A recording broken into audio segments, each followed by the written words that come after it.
नमस्कार मित्रों, मैं राजीव मिश्रा और आप देख रहे हैं स्वैच्छिक दुनिया न्यूज चैनल। आइए बात करते हैं इस वक्त की कुछ बड़ी खबरें। मंदाकिनी रॉयल होटल में deputy CM Keshav Maurya press conference भी की। माननीय उप मुख्यमंत्री केशव प्रसाद मौर्य राष्ट्रपति अभिभाषण संगोष्ठी में संबोधन किया। मंदाकिनी रॉयल होटल में deputy CM Keshav Maurya press conference भी की। मंदाकिनी होटल में आयोजित कार्यक्रम में प्रमुख रूप से जिला अध्यक्ष डॉक्टर वीणा आर्य पटेल, विधायक महेश त्रिवेदी, अभिजीत सिंह सांगा, शिवराम सिंह, संजय कटियार, अर्जुन बेरिया, शैलेंद्र त्रिपाठी, जसविंदर सिंह, शिवपूजन मीडिया प्रभारी मनीष त्रिपाठी रहे।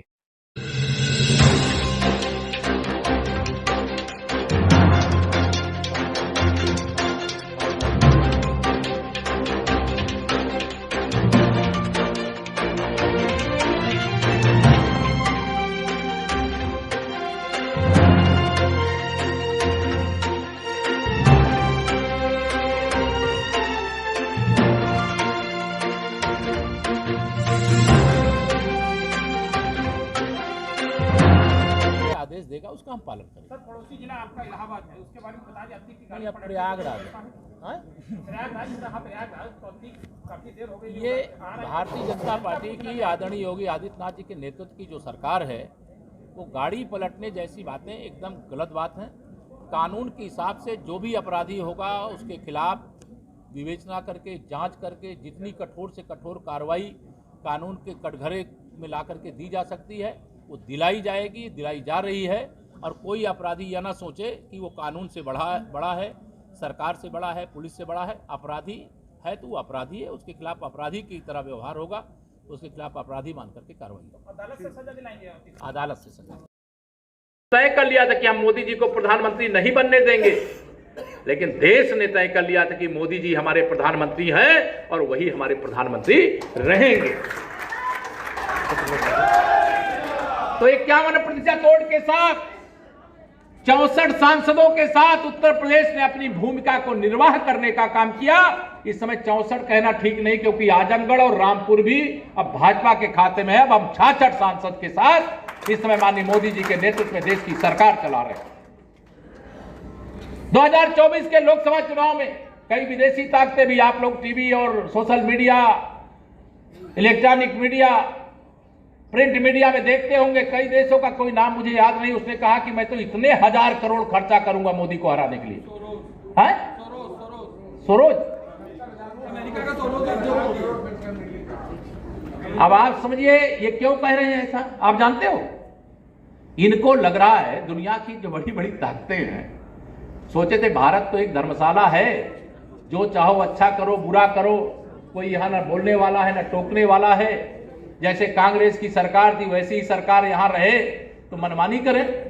लेकिन उनको अब ये डर लगता है कि यहां तो 56 इंच के सीने वाला मोदी है, अगर कोई आतंकवादी हमला करेगा तो सर्जिकल स्ट्राइक भी हो सकती है, एयर स्ट्राइक भी हो सकती है। दुश्मन के देश में घुस करके अगर अमेरिका जो है ओसामा बिन लादेन को मार सकता है तो भारत भी पाकिस्तान के अंदर घुस करके देश के दुश्मनों को मार सकता है। ये ऐसा भारत का निर्माण हो चुका है। तो दुनिया के कई देश ऐसे हैं और कई देश में बड़ी संख्या में लोग ऐसे हैं जो माननीय नरेंद्र मोदी जी के नेतृत्व में भारतीय जनता पार्टी की सरकार 2024 में वो जानते हैं कि अगर नहीं आई तो फिर तो हम भारत में कब्जा कर लेंगे। लेकिन उनको मालूम है कि अगर माननीय नरेंद्र मोदी जी के नेतृत्व में 2024 में भी सरकार आ गई तो भारत पूरी दुनिया पर कब्जा कर लेगा। हमारी भावना तो वसुधैव कुटुंबकम, पूरे विश्व को हम अपना परिवार मानते हैं। लेकिन हमारी संस्कृति, हमारी विचारधारा, हमारा कार्य ऐसा है कि हमारे प्रधानमंत्री जी विश्व के किसी मंच में खड़े होकर के अगर कह देते हैं कि 21 जून को पूरे दुनिया को योग करना है तो वह विश्व योग दिवस हो जाता है। अगर 2023 को उन्होंने आह्वान कर दिया कि मोटा अनाज खाने का काम करना है तो पूरी दुनिया के लोग मोटे अनाज की ओर दौड़ पड़ते। मैं एक नहीं अनेक ऐसे उदाहरण है जिसका वर्णन करने की आवश्यकता नहीं है। आप सबके आशीर्वाद से माननीय प्रधानमंत्री श्री नरेंद्र मोदी जी के पास ऐसी क्षमता आ गई है कि वह जो कहें उसको पूरी दुनिया मानती है, क्योंकि जब वो विश्लेषण करती है तो उनको लगता है कि मोदी जी के टक्कर में का दुनिया में कोई दूसरा नेता है ही नहीं। अभी राष्ट्रीय कार्य समिति थी, मैं उस राष्ट्रीय कार्य समिति में था, माननीय नरेंद्र मोदी जी का उद्बोधन हो रहा था, मैं सुन रहा था। तो उन्होंने कहा कि ये देश के अंदर जो कुछ भी अच्छा से अच्छा हो रहा है, गरीब के लिए, किसान के लिए, मजदूर के लिए, देश की सुरक्षा के लिए, आतंकवाद मुक्त भारत के लिए, नक्सलवाद मुक्त भारत के लिए, भ्रष्टाचार मुक्त भारत के लिए, क्या मैंने नहीं किया है? तो मैं चौंक गया। मैंने कहा प्रधानमंत्री जी क्या कह रहे हैं? कि उन्होंने कहा मैंने नहीं किया है। तो मैं ध्यान से सुनता रहा, चूंकि वहां कार्य समिति होती, देश भर के लोग होते हैं। तो उन्होंने आगे एक लाइन जो कही वो मेरे दिल को छू गई। उन्होंने कहा ये मैंने नहीं किया है, ये मेरे पार्टी के कार्यकर्ताओं के परिश्रम और देश की जनता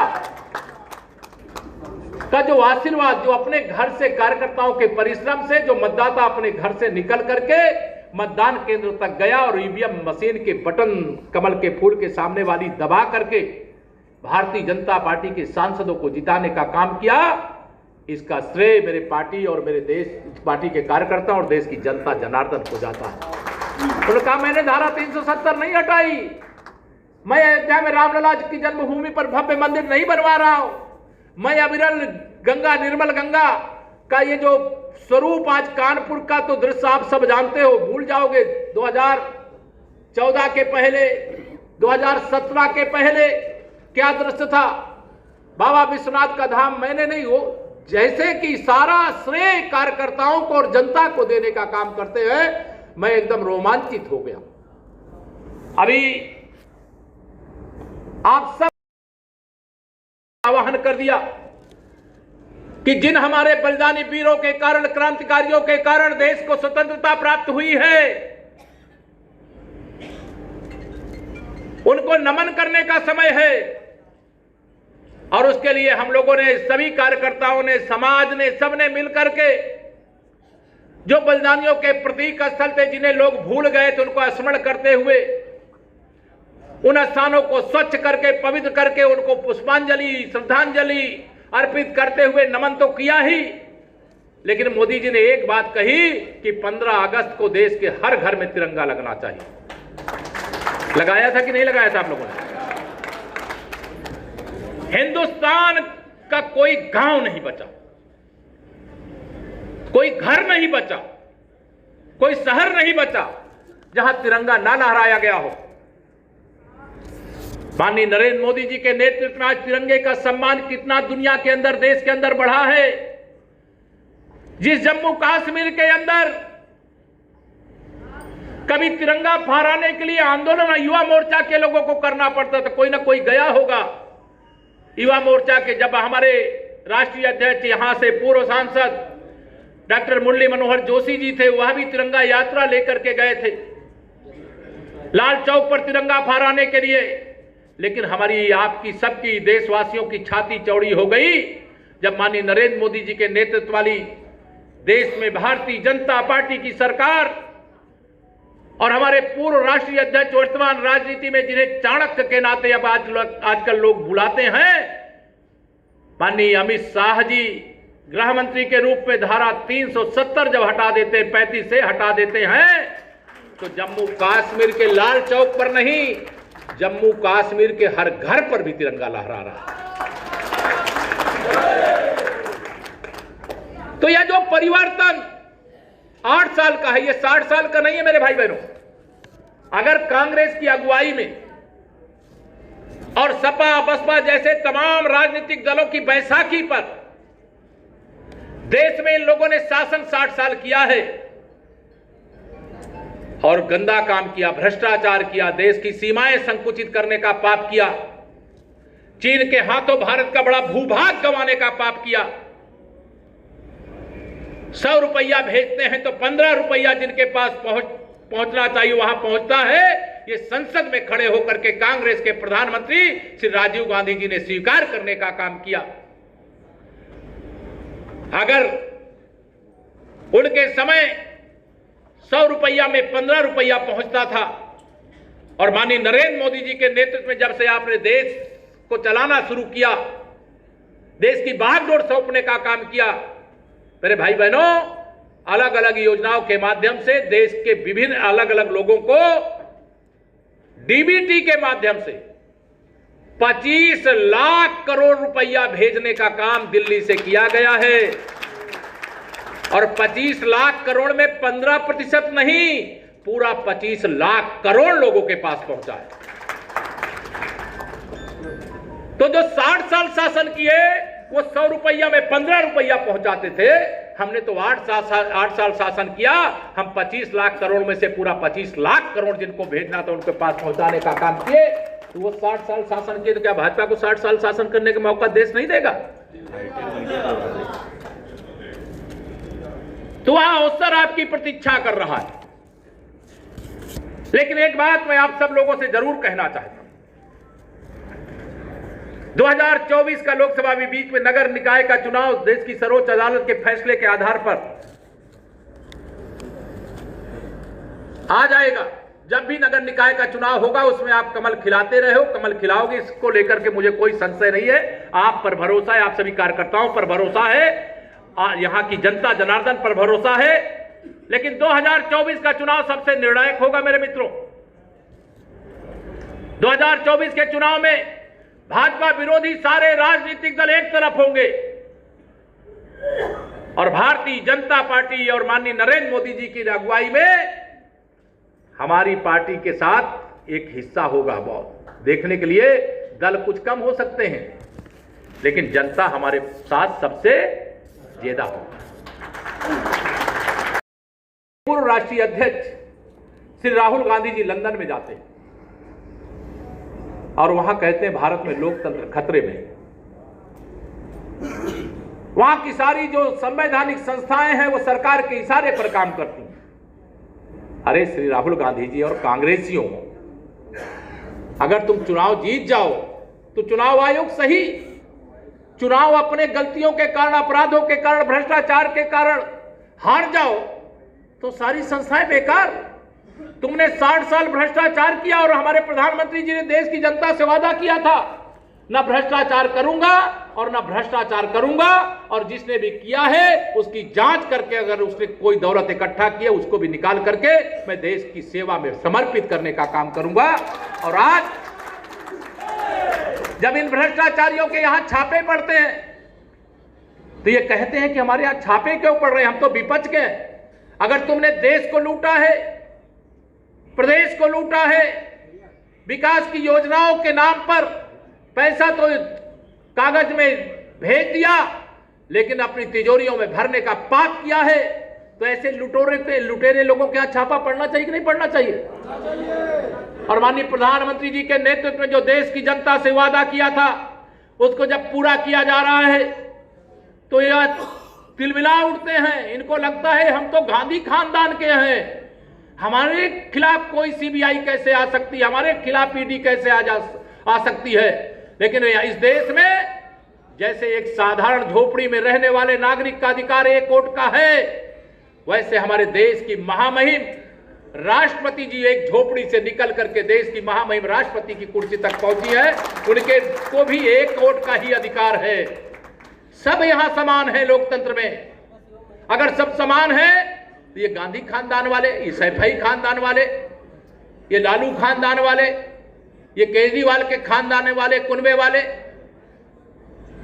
ये तेलंगाना में केसीआर के खानदान वाले, जो भी लूटपाट किए हैं, देश को लूटे हैं, अगर उनके खिलाफ जांच होती, ममता दीदी वहां बंगाल में, अब बताइए इतने बड़े बड़े कमरे में भर करके नोट की गड्डियां मिली, छापे पड़े। अभी ईडी ने एक प्रेस नोट जारी किया कि उनका स्ट्राइक रेट 98% है। कितना? 98, यही आया है ना, 98%। यानी जहां छापा पड़ा वो सही पड़ा, वहां कोई ना कोई लूट करने वाले, चाहे नोट की गड्डियां मिली, चाहे सोने और चांदी की सिल्लियां मिली, चाहे कीमती भूखंडों के दस्तावेज मिले।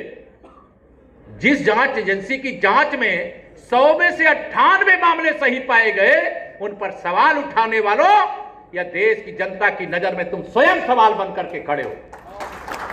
2014 में तो आप विपक्ष के नेता का पद भी नहीं पाए, लेकिन तुमने देश को दुनिया में जाकर के बदनाम करने का जो अपराध किया है, पाप किया है, इसके लिए 2024 में शायद 2014 से भी कम संख्या में कांग्रेस के सांसद वहां पर पहुंचे तो कोई आश्चर्य नहीं होगा। मैं आप सबको आह्वान करना चाहता हूं, केवल मेरी कुल बात के निष्कर्ष में अभिभाषण मुझे लगता है पढ़ के सुना दिया गया होगा, मैं उस पर नहीं जाता। 2024 के लोकसभा चुनाव में एक ही आह्वान करता हूं कि जितने भी कार्यकर्ता बैठे हैं इस शक्ति केंद्र के पूरे महानगर, पूरे जिले, जहां तक आपके संबंध परिचय, 24 का लोकसभा चुनाव होगा और इस लोकसभा चुनाव में विपक्ष के रूप से संयुक्त प्रत्याशी भी आ सकता है, अलग अलग भी आ सकते हैं, लेकिन ये सब आपस में लास्ट टाइम वोट देते समय एक हो जाते हैं। इसलिए हम 100 में 60 हमारा है, हम विधानसभा में कहते थे, लेकिन 100 में से 80% से अधिक वोट हमारा है। 40% वोटों में 20% में बंटवारा है और 20% में भी कुछ ना कुछ हमारा है।